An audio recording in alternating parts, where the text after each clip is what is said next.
namang kasalanan magmahal ng dalawa. Hindi ko rin naman to sinasadya. Kung pwede ko lamang ibalik ang panahon, sana hindi ko na ginawa yun.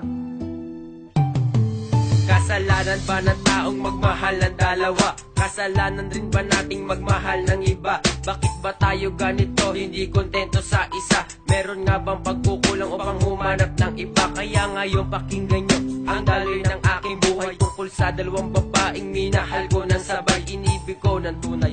Ito'y parehas at pantay, pero hiling ko lang naman sanay, huwag kayong mag-away. Nag-umpisa ang mga to nang ako ay napatambay. May nakita akong babae at siya sa akin sumabay. Tinanong aking pangalan at kinuha aking number. Di ko sukat akalain puso niya sa akin ay hyper. At sumapit na ang araw na maging magkasintahan, magkasama araw-araw at sabay pang maghapunan. Ngunit meron diskusyon na sa amin ay bumangga. Yun ay nabuntis ko siya kaso hindi pa ko handa. Kasalanan bang magmahal ng dalawa?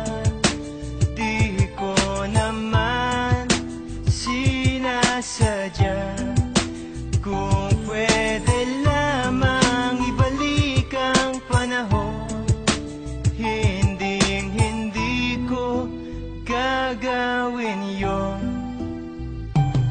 May dumating na okasyon, birthday ng isa kong pinsanan. Punta ako doon at kami ay naginuman. Ang dami mga bisita, kaibigan at mga tropa. Ang dami ring babae at baklang mga paronda. At may tropang dumating, may dala-dalang babae. Ito'y napakaganda, ang pula na mga labi. Yung tuloy ay nabigane, ang isang katulad ko. Agad-agad ang nilapitan, isip ko ay tuliro. At may epekto na ang alak dito sa aking sarili. Di na ako nahihiya at di na mapakali. Palakasan ng loob, agad akong nagpakilala. Ay salamat, buti na lang, di niya ako dinedma. Isang tanong, isang sagot, ito na aking banatan. Bumigay na siya, agad di na ako pinahirapan. Di rin sumagi sa aking isip na ako ay may asawa. At pagising sa umaga, doon ko lang ito naalala. Kasalanan bang magmahal ng dalawa?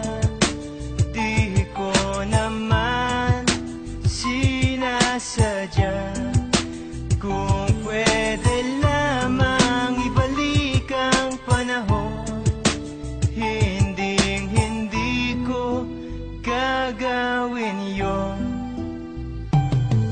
Ako ay nag-iisip kung ano ang gagawin. Iniisip ko na rin kung paano pagsasabayin aking nagsisilbing asawa at ang syota kong isa. Ano kaya ang mangyayari pag nakita na sila? Patay-patayan na ako pag nangyari na ito. Malaking kaguluhan pag ako ay nabuko. Pero sana wag naman kasi hindi pa ako handa na talikuran ng magulang ng tinuring kong asawa. Kasi sila ang nagturo sa akin na maging masipag. Sila rin ang nagbigay sa akin ng isang sagip na ang lahat ng problema meron tong solusyon. Umisip tayo ng mabuti para maging konklusyon. Ito aking sitwasyon, gusto kong kalimutan na ang aking naging kabit. Sana'y wag nang humabol pa. At pangako ko na rin na siya ang nakalaan. Makasama ko sa buhay, ligaya walang handa. Kasalanan bang magmahal ng dalawa?